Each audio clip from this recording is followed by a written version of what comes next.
important as you have to kneel.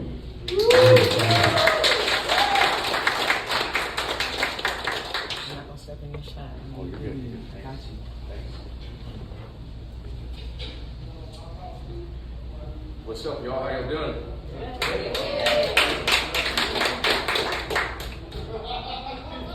I'll share some poetry with y'all.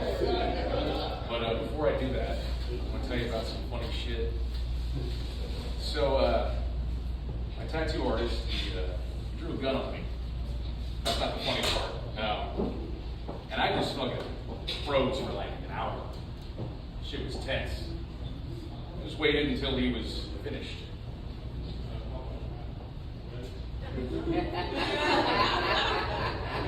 $8 on Amazon, dude. All for that. Just to hopefully upset you. It didn't work. So I gotta go back to the drawing board on that one.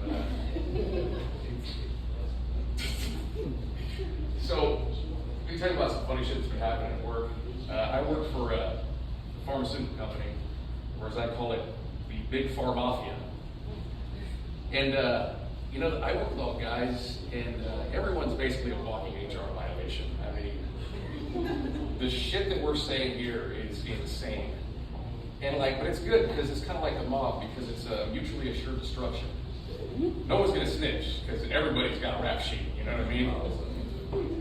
We have a mechanic who doesn't actually fix our shit, but we keep on going back. I don't know if someone owes him money, I don't know what's going on, but every time we call him, he goes, he runs the shop, he goes, I have to talk to the foreman. Some Filipino dude, his name's John. Your name's not Foreman, right? No, I do not believe that shit, but every time I have to talk to the foreman. No matter what it is, somehow that's turned into, hey, when's our truck? I have to fuck the foreman. Somehow it's turned into that. Nobody has any evidence. It's just what you do when you're bored at work. You just make up shit about people, right? One of my coworkers, he's like, man, I'm afraid to call him and ask him about this truck. I'm like, why? And he's like, I feel like it's gonna slip out. I'm gonna tell him, you know what I mean? And then he's sitting there at work and he's just like, I'm like, what? He's like, dude, what if John goes to sexaholics meetings and is like, my name is John and I fuck the foreman? No? I was like, what if he goes to meetings and he says, my name is John, I fuck the foreman? And they're like, this is ovarian cancer awareness, John. We're gonna have to, police are waiting for you outside. So, let me get to my poetry. See how much you like that?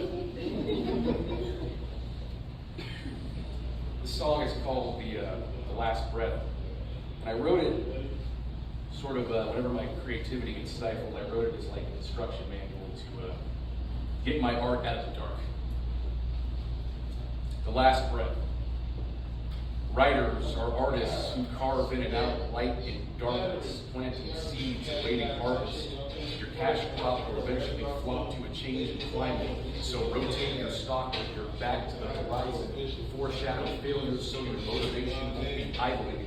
If you let the soil stale and rot, you take out, not in, what you find inspiring. I've observed my urge to create passing. It's just my talents fasting. It's just my talents retracting. It's just the light in my imagination refracting. Observe, seize an urge for creation. Elation is converging within the flow state. Don't fret if art takes a vacation. Art goes dark, aka you go into blank wait. Creative urges recycle. Like energy, they are never purged. They always reemerge in the imagination banks, so make a withdrawal. Tell the muse to make it half refined and half raw.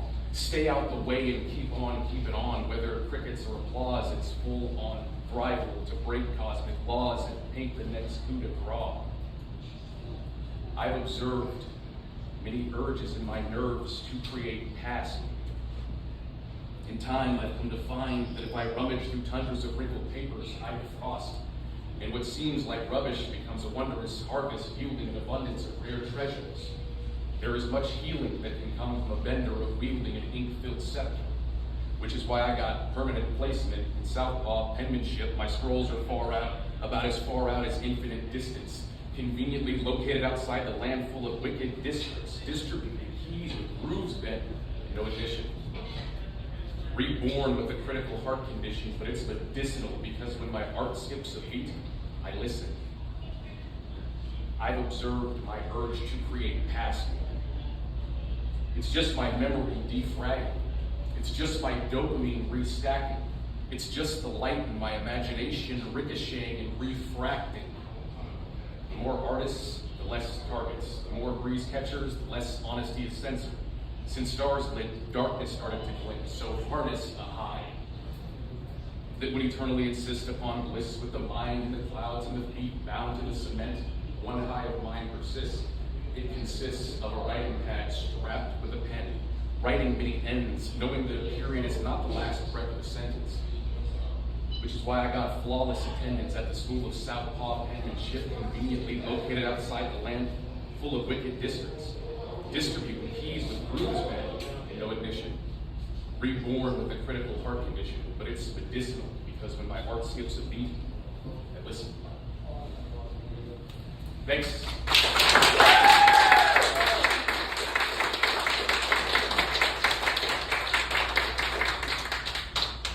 See you in 2 weeks.